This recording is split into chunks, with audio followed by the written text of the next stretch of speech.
sebuah negara yang lebih kecil dari satu provinsi di Vietnam, namun mampu membuat dunia mempertanyakan kembali cara kita hidup.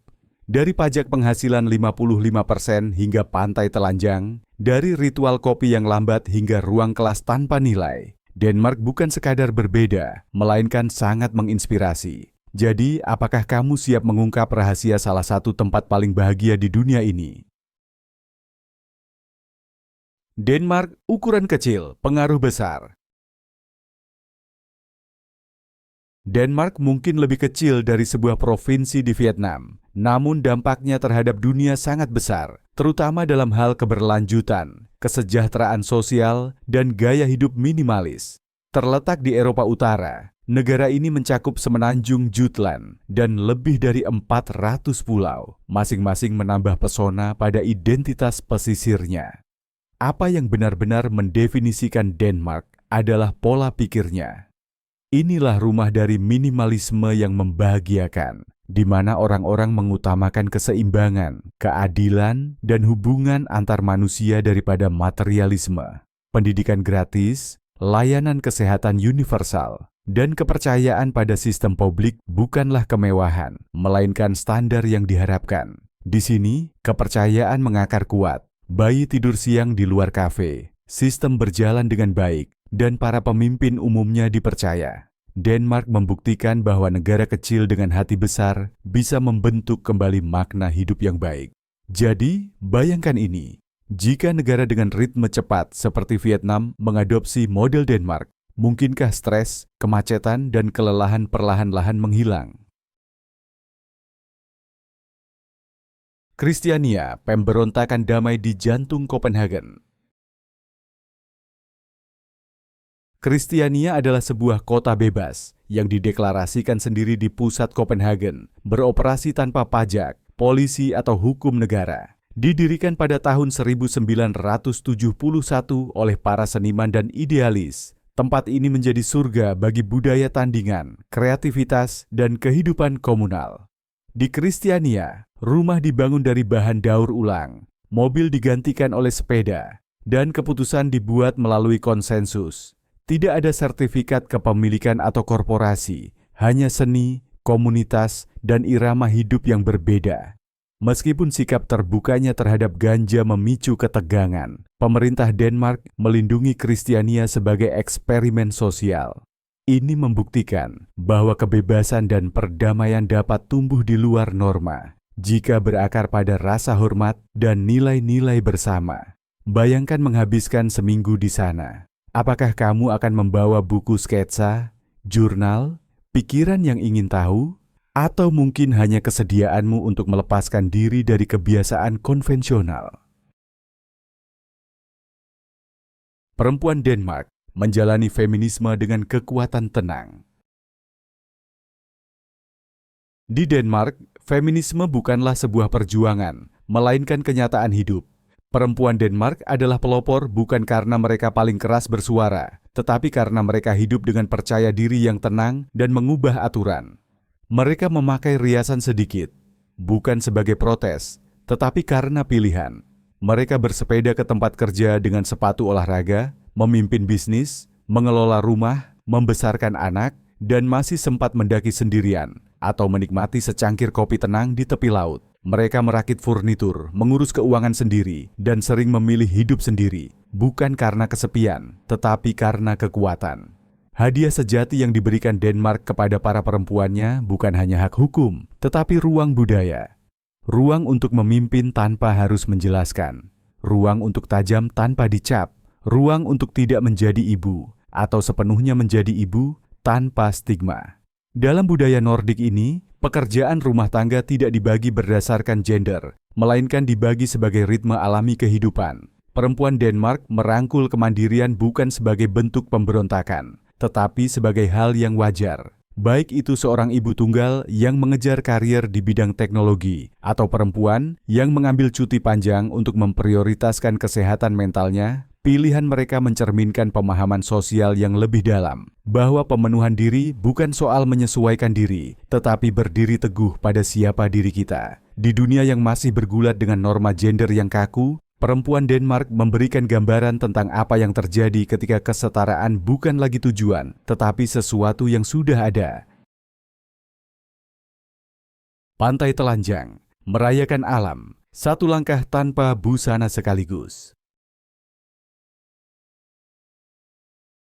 Di sebagian besar belahan dunia, ketelanjangan di tempat umum memicu rasa tidak nyaman atau kontroversi. Namun di Denmark, menanggalkan pakaian di pantai bukanlah tindakan pemberontakan, melainkan perayaan kebebasan. Di sini, tubuh manusia tidak dipandang melalui lensa rasa malu, seksualitas, atau aturan sosial yang kaku. Sebaliknya, tubuh dianggap sebagai sesuatu yang alami dan indah, seperti laut, langit, dan pasir di bawah kaki Anda. Berjalanlah di sepanjang pantai pada sore musim panas, dan Anda akan menemukan orang-orang dari segala usia, remaja, kakek nenek, seluruh keluarga, berjemur di bawah sinar matahari atau berenang di ombak tanpa mengenakan sehelai benang pun. Ini bukan hal langka, bukan hal tabu. Ini hanyalah Denmark, dan tidak berhenti pada musim panas. Banyak warga Denmark bahkan terus mandi di laut sepanjang bulan-bulan musim dingin, menyelam ke air es dalam ritual yang diyakini meningkatkan imunitas, memperlancar sirkulasi, dan mempertajam kejernihan pikiran. Koneksi dengan unsur alam yang dingin dan mentah ini bersifat sangat budaya, tentang melepaskan gangguan, menghadapi alam, dan menemukan kembali jati diri. Di sini, ketelanjangan bukan tentang tontonan. Ini tentang ketenangan. Orang tidak menatap, tidak ada yang berbisik. Semua orang memahami aturan tak tertulis. Hormati tempat, hormati orang, hormati momen. Ini adalah kebebasan bukan hanya tubuh, tetapi juga pikiran. Dan di Denmark, kebebasan itu dijalani setiap hari, diterangi matahari dan dicium asin laut. Destinasi wajib, tempat di mana keajaiban dan alam bertemu. Meskipun kecil, Denmark penuh dengan tempat-tempat yang terasa seperti langsung keluar dari dongeng. Kastil Kronborg, yang terkenal dari Hamlet karya Shakespeare, memadukan seni dan warisan budaya dalam latar dramatis di tepi laut. Di Skagen, dua laut yang kuat, Skagerrak dan Kattegat, bertabrakan tanpa bercampur, menciptakan batas alam yang surrealis. Di Ribe, kota tertua di Denmark, masa lalu tetap hidup di jalanan berbatu. Rumah-rumah berbingkai kayu, dan katedral kunonya menggemakan jejak pedagang abad pertengahan dan pemukim Viking. Sementara itu, Legoland meledak dengan warna dan kreativitas, menawarkan dunia imajinasi yang dibangun dari balok-balok untuk segala usia. Apakah Anda tertarik pada sejarah, alam, atau nostalgia masa kecil? Denmark menawarkan perjalanan yang membumi sekaligus memesona. Masakan Denmark, saat kesederhanaan, menceritakan kisah yang kaya. Di dapur Denmark, tidak perlu saus mewah atau penyajian berlebihan. Di sini, rasa berbicara dengan lembut namun kuat, berakar pada bahan musiman dan tradisi berabad-abad. Hidangan tidak dimaksudkan untuk memukau, melainkan untuk menyatukan orang-orang. Rugbrød, roti gandum hitam yang padat dan gelap, adalah makanan pokok nasional, sering disajikan dengan herring acar, telur iris, atau pate hati. Ini bukan makanan yang mencolok, tetapi penuh makna dan menjadi simbol asupan harian. Lalu ada frikadeler, bakso goreng kesayangan yang disajikan dengan kentang dan saus. Hidangan yang sangat terkait dengan kehidupan rumah tangga, sehingga terasa seperti pelukan kuliner. Pada acara perayaan, perut babi panggang renyah dengan saus peterseli menjadi sorotan utama. Ini adalah hidangan yang mengenyangkan, bersahaja, dan selalu dinikmati bersama, mengumpulkan generasi dalam satu meja makan. Dan jangan lupakan pencuci mulut. Makanan manis yang dibuat dari beri liar, mencerminkan kecintaan Denmark terhadap bahan lokal yang tidak diproses dan menyeimbangkan rasa manis dan asam dengan cara yang menyegarkan dan menyentuh hati. Namun lebih dari sekadar bahan atau teknik, makanan Denmark adalah tentang suasana hati. Ini tentang menyalakan lilin, duduk dekat, menikmati waktu. Ini tentang hygge, keadaan hangat dan nyaman di mana hidangan sederhana menjadi pengalaman tak terlupakan. Jadi katakan padaku, jika sepiring frikadeler hangat mendarat di depanmu sekarang, Apakah kamu akan langsung menyantapnya atau memotretnya terlebih dahulu untuk kenangan? Bagaimanapun juga, satu hal pasti, makanan Denmark tidak hanya mengenyangkan perut, ia mengisi jiwa. Budaya kopi, tempat waktu melambat dan percakapan mengalir. Di Denmark, kopi bukan sekadar sesuatu yang Anda teguk untuk tetap terjaga. Itu adalah ritual, pola pikir, cara hidup. Dengan rata-rata konsumsi lebih dari 8 kg kopi per orang setiap tahunnya, Denmark secara konsisten masuk dalam jajaran negara peminum kopi terbanyak di dunia. Namun yang membuat budaya kopi mereka benar-benar unik bukanlah kuantitasnya, melainkan niat di baliknya. Orang Denmark tidak hanya minum kopi untuk melewati hari. Mereka menggunakannya untuk berhenti sejenak, merenung dan terhubung. Konsep kafopause atau waktu jeda untuk kopi sangat tertanam dalam kehidupan Denmark. Dari kantor yang sibuk hingga rumah yang tenang, dari jalan kota yang ramai hingga kafe tepi laut yang sunyi.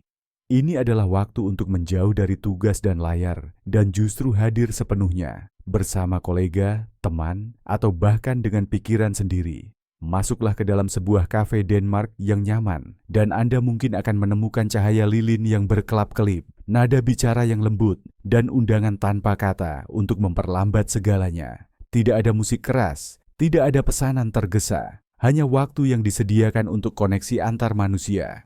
Pendekatan terhadap kopi ini bukan soal kafein, melainkan soal ketenangan. Ini adalah gaya hidup yang diam-diam menolak tekanan produktivitas terus-menerus. Di Denmark, secangkir kopi adalah pengingat bahwa makna ditemukan di antara momen-momen, di jeda, tatapan mata, dan keheningan bersama. Ini mengajarkan kita bahwa pemenuhan bukan berasal dari memiliki lebih banyak, melainkan dari menyadari bahwa yang kita miliki sudah cukup. Bendera nasional, benang tenang yang menyatukan bangsa. Dannebrog, bendera nasional Denmark. Salib putih sederhana di atas latar merah, diyakini sebagai bendera nasional tertua yang terus digunakan di dunia. Namun di Denmark, simbol ikonik ini melampaui politik dan parade militer. Ia hidup dalam kehidupan sehari-hari, teranyam dalam perayaan cinta, pertumbuhan, dan keluarga. Di sini, bendera adalah lebih dari sekadar lambang nasional. Ia adalah isyarat yang penuh makna. Di pesta ulang tahun, Anda akan melihat bendera mini berdiri tegak di atas kue, disematkan pada hadiah, atau berkibar lembut dari rangkaian dekorasi. Saat pernikahan, pencapaian sekolah, dan ulang tahun pernikahan, Dannebrog muncul bukan dengan kemegahan, tetapi dengan kehangatan. Ini bukan soal nasionalisme, melainkan soal kesatuan. Bendera Denmark tidak berteriak, ia tersenyum. Ia mencerminkan masyarakat di mana patriotisme diekspresikan, bukan melalui slogan, tetapi melalui pengalaman bersama dan tindakan kegembiraan yang sederhana. Cara orang Denmark menggunakan bendera mereka menceritakan kisah yang tenang, bahwa rasa memiliki tidak perlu diumumkan, tetapi dirasakan, dan seringkali terasa paling kuat dalam momen kecil kehidupan yang paling dihargai. Festival unik, api, musik, dan keajaiban dalam kehidupan Denmark. Meskipun kecil, festival-festival di Denmark membawa makna mendalam dan menyatukan komunitas. Pada tanggal 23 Juni, warga Denmark merayakan Sankt Hans Aften dengan menyalakan api unggun di tepi air, menyanyikan lagu tradisional, dan membakar boneka penyihir jerami untuk mengusir kejahatan. Ritual titik balik matahari yang melambangkan pembaruan dan irama alam. Sebaliknya, Festival Roskilde mengubah kota kecil menjadi salah satu acara seni dan musik terbesar di Eropa. Pertama kali diadakan pada tahun 1971, kini menjadi ikon budaya yang menampilkan ratusan pertunjukan dan menyumbangkan seluruh keuntungannya untuk tujuan kemanusiaan.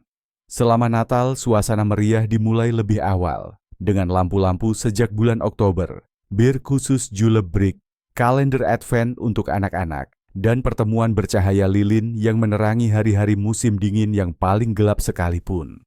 Bagi orang Denmark, festival lebih dari sekadar acara. Mereka adalah ekspresi semangat yang menghubungkan manusia satu sama lain, dengan warisan mereka dan dengan keajaiban kehidupan yang sunyi. Sepeda, jalan menuju kebebasan dan keberlanjutan ala Denmark. Di Denmark, terutama di Copenhagen, sepeda bukan sekadar alat transportasi, melainkan gaya hidup. Lebih dari setengah penduduk Copenhagen bersepeda sepanjang tahun, terlepas dari cuaca. Ini bukan tren, melainkan pola pikir budaya yang dibentuk oleh perencanaan kota yang bijaksana dan komitmen terhadap keberlanjutan. Jaringan jalur sepeda yang luas di Copenhagen, sinyal lalu lintas khusus, dan jembatan ramah pesepeda menjadikan bersepeda pilihan yang mudah dan aman. Bersepeda di Denmark bukan hanya soal kenyamanan, tetapi simbol penghormatan terhadap lingkungan, kesehatan pribadi, dan kedamaian batin. Tidak ada kebisingan atau polusi, hanya suara roda yang berputar dan angin yang berdesir di pepohonan. Bagi orang Denmark, bersepeda adalah pilihan utama, bukan pilihan terakhir. Ini mencerminkan nilai-nilai mereka. Keseimbangan, kejernihan, dan udara bersih lebih diutamakan daripada kemacetan dan emisi karbon. Akankah Anda menukar kemacetan lalu lintas dengan perjalanan sepeda yang tenang di bawah daun-daun keemasan? Banyak orang sudah melakukannya. Kehidupan di Copenhagen, ibu kota modern dengan nuansa desa. Copenhagen mungkin adalah pusat politik, budaya, dan perdagangan Denmark, tetapi detaknya mengikuti irama sebuah desa. Tidak seperti kebanyakan ibu kota dunia yang hiruk-pikuk, bising, dan dipenuhi urgensi, Copenhagen bergerak dalam tempo berbeda. Kota ini halus, bijaksana, dan akrab. Di sini, kesuksesan tidak diukur dari gedung pencakar langit atau harga saham, melainkan dari kualitas hidup. Penduduk lokal menikmati waktu mereka, berlama-lama membaca buku di ambang jendela, berjalan di sepanjang kanal yang tenang, berbagi minuman hangat dengan cahaya lilin di kafe-kafe tempat layar digital jarang terlihat, dan percakapan terasa nyata. Anak-anak naik sepeda kargo ke sekolah. Pasar petani meramaikan alun-alun kota. Musisi tampil di bawah pepohonan saat cahaya senja menyinari lembut. Bahkan di lingkungan pusat kota sekalipun, terasa ada ruang untuk bernapas. Sebuah keseimbangan antara arsitektur dan alam, masa lalu dan masa kini, ritme dan rehat, atap-atap ditumbuhi kebun, halaman dalam mekar dengan bunga liar, taman umum sama umumnya dengan kantor pos. Copenhagen tidak mencoba membuat Anda terkesan. Ia mencoba membuat Anda merasa di rumah. Kota ini membuktikan bahwa kota modern tidak harus mengaum, ia bisa berbisik. Dan dalam keheningan itu, Anda akan menemukan sesuatu yang langka. Sebuah metropolis yang tidak hanya berjalan, tetapi benar-benar hidup. Kotak Surat Santa, tempat keajaiban. Masa kecil menjadi nyata. Di Denmark, semangat Santa Claus tidak hanya hidup dalam dongeng sebelum tidur. Ini adalah tradisi yang dijunjung tinggi dan menyinari masa kecil di seluruh negeri. Setiap tahun, ribuan anak-anak menulis surat dengan cermat ke rumah musim dingin, ajaib Santa di Greenland, wilayah bersalju milik kerajaan Denmark, yang diyakini sebagai tempat peristirahatan utara Santa yang sesungguhnya. Tapi inilah bagian yang paling menghangatkan hati. Banyak dari surat-surat itu mendapat balasan. Bukan dari sistem otomatis atau chatbot digital, melainkan dari sukarelawan sungguhan, Peripos, yang meluangkan waktu untuk membalas surat-surat itu dengan tulisan tangan, perangko meriah, dan sentuhan sihir liburan. Di dunia yang serba cepat dan didominasi layar serta kepuasan instan, tindakan sederhana ini, seorang anak menulis surat, menyegel amplop, dan menunggu di kotak surat, adalah penghormatan terhadap kesabaran, imajinasi, dan harapan. Ini adalah momen ketika fantasi bersentuhan dengan kenyataan, dan keduanya menjadi lebih kuat. Bagi orang dewasa, kotak surat Santa lebih dari sekadar kebiasaan manis. Ini adalah pengingat yang lembut, bahwa rasa takjub masih penting, bahwa kebaikan bisa menjadi ritual, dan bahwa tradisi terkecil seringkali membawa beban emosional terbesar. Ketika kita memelihara kepercayaan pada keajaiban, pada kebaikan, pada sesama, kita menciptakan dunia di mana segalanya terasa mungkin. Pajak penghasilan 55%, beban atau cetak biru bagi masyarakat yang lebih bahagia.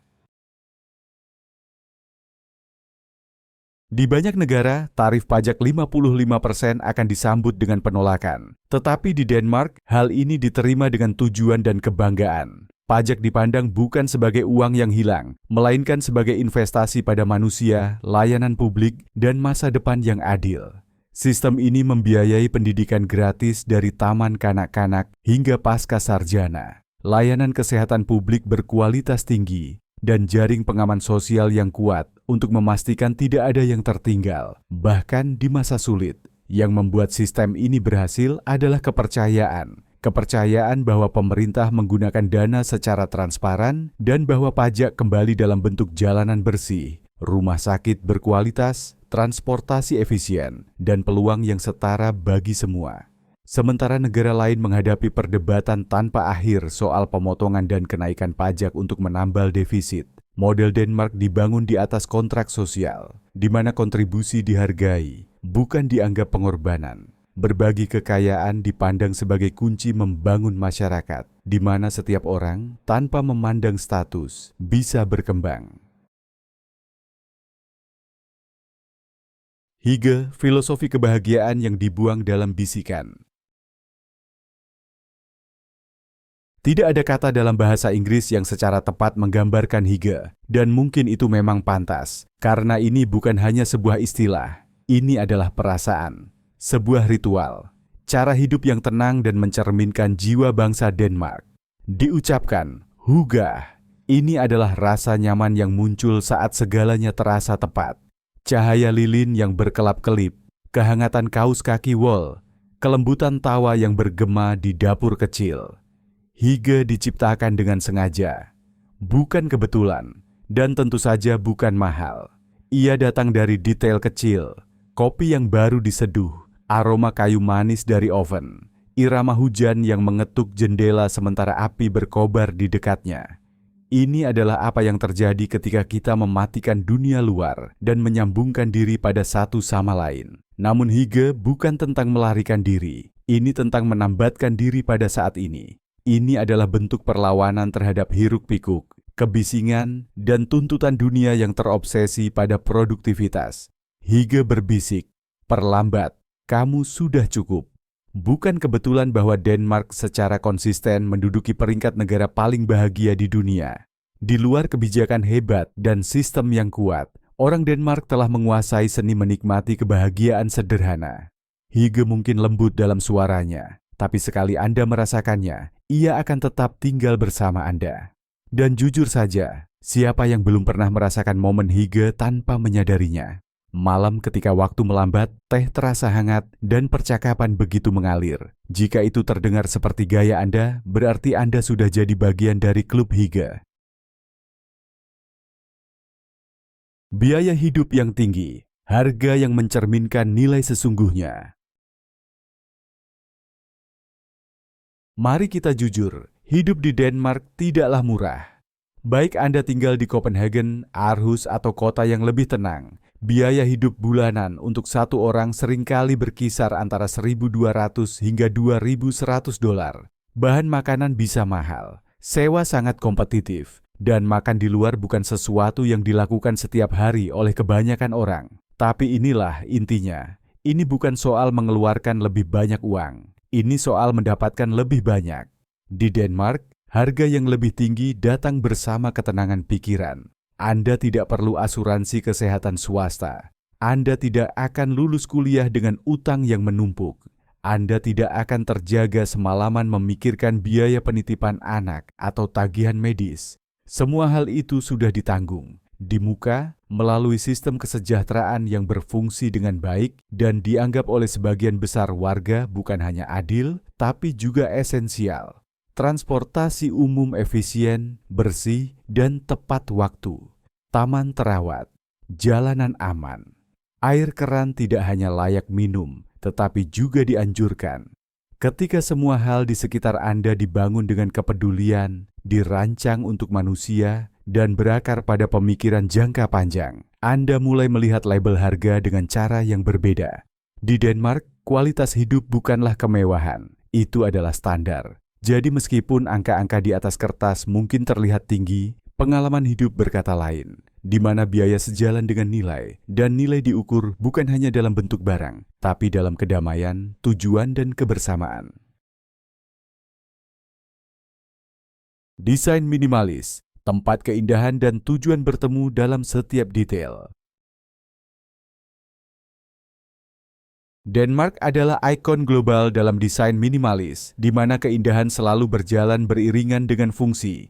Filosofi lebih sedikit itu lebih baik, menciptakan bukan hanya estetika yang elegan, tetapi juga daya tahan dan kehidupan yang penuh makna. Dari kursi ergonomis hingga cahaya hangat lampu Louis Poulsen dan meja kayu ex Skandinavia yang ramping, setiap detail dirancang agar indah, fungsional, dan nyaman.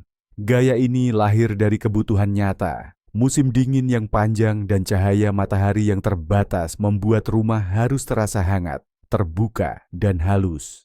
Interior Denmark mengutamakan ruang bersih, bahan alami, dan warna netral yang membawa ketenangan dan keseimbangan. Keharmonisan sempurna antara bentuk dan fungsi inilah yang membuat desain Denmark dikenal di seluruh dunia. Bukan hanya sebagai furnitur, tetapi sebagai cara hidup yang tenang dan penuh kekuatan. Kebebasan berbicara, berbicara bebas, dengan kesadaran dan keanggunan. Denmark sejak lama dikenal sebagai salah satu pendukung kebebasan berekspresi terkuat di Eropa, sebuah negara di mana menyuarakan pendapat bukan hanya diizinkan, tetapi juga diharapkan. Namun yang benar-benar membedakan kebebasan berbicara di Denmark bukan hanya perlindungan hukumnya, melainkan juga keseimbangan budayanya. Di Denmark, hak untuk mengutarakan pendapat dipadukan dengan rasa tanggung jawab pribadi yang mendalam. Orang-orang secara terbuka mengkritik politik, mempertanyakan kebijakan, dan terlibat dalam debat yang hidup di semua lapisan masyarakat. Tapi mereka melakukannya dengan kehati-hatian. Ada kontrak sosial yang berbasis rasa hormat, yang mencegah serangan pribadi, penyebaran informasi palsu, dan ujaran kebencian. Orang Denmark percaya bahwa kata-kata memiliki kekuatan, dan kekuatan harus digunakan dengan bijaksana. Ini bukan tempat di mana kebebasan berbicara disamakan dengan siapa yang paling keras. Sebaliknya, fokusnya adalah pada percakapan yang dipikirkan dengan baik, dialog yang inklusif, dan komunikasi yang etis. Bahkan perbedaan pendapat yang tajam pun sering ditangani dengan keanggunan dan kesopanan. Budaya yang mengatur diri ini telah membantu Denmark menghindari banyak masalah yang dialami negara demokratis lain. Polarisasi sosial, ruang daring yang radikal, atau runtuhnya kepercayaan publik. Di sini kebebasan berbicara tidak memecah belah, melainkan mengundang orang untuk mendengarkan lebih dalam, memahami satu sama lain dengan lebih baik, dan membangun masyarakat yang menghargai kejelasan dibanding kebisingan. Pendidikan dasar menumbuhkan pikiran, bukan memeringkatnya. Masuklah ke sebuah sekolah dasar di Denmark, dan Anda akan langsung merasakan sesuatu yang berbeda. Tidak ada perlombaan untuk menjadi yang terbaik. Anak-anak tidak diperingkat. Tes jarang dilakukan. Nilai tidak mendominasi ruang kelas. Sebaliknya, pendidikan di sini berfokus pada pembinaan anak secara utuh, pikiran, hati, dan jiwa. Sejak usia dini, siswa Denmark didorong untuk berpikir kritis, bekerja sama, dan mengekspresikan emosi mereka secara terbuka. Fokusnya bukan pada kompetisi, tetapi pada kesadaran diri, kreativitas, dan keterampilan sosial. Baik saat mereka memecahkan masalah nyata, membangun sesuatu dengan tangan mereka, atau mementaskan drama, pembelajaran bersifat pengalaman, bukan hanya akademik. Guru di Denmark berperan sebagai mentor dan fasilitator, bukan sekadar penyampai informasi. Suasana kelas tenang, penuh rasa hormat, dan dipenuhi dengan kepercayaan. Anak-anak belajar bagaimana mendengarkan, bagaimana berbicara, dan bagaimana berhubungan satu sama lain. Kecerdasan emosional dianggap sama pentingnya dengan pencapaian intelektual. Dan yang paling penting, anak-anak di sini diajarkan bahwa kegagalan bukanlah cacat, melainkan bagian dari perjalanan. Tidak ada rasa malu saat tidak berhasil di percobaan pertama. Yang penting adalah mencoba lagi, belajar, dan tumbuh. Pendekatan ini tidak hanya membentuk siswa yang lebih baik, tetapi juga manusia yang lebih bahagia dan sehat. Di Denmark, sekolah bukan tentang siapa yang mendapat nilai tertinggi, melainkan tentang menemukan siapa diri Anda. Dan mari jujur, jika nilai tidak menguasai masa kecil Anda, apakah Wanda akan menjadi anak jenius atau juara bertahan tidur siang saat istirahat makan siang? Bagaimanapun juga, kami ingin mendengar kenangan sekolah terbaik Anda atau bencana kelas paling dramatis Anda. Dari hidup minimalis hingga kebijakan pajak yang tak terpikirkan, dari kopi pagi hingga pantai tanpa pakaian, Denmark benar-benar membuat kita mempertanyakan kembali arti kebahagiaan dan kebebasan. Jika kamu diberi kesempatan untuk tinggal di sini selama sebulan, kira-kira kamu bisa menyesuaikan diri? Atau mungkin kamu pernah merasakan gaya hidup Nordik di tempat lain? Bagikan pendapatmu di kolom komentar di bawah ini.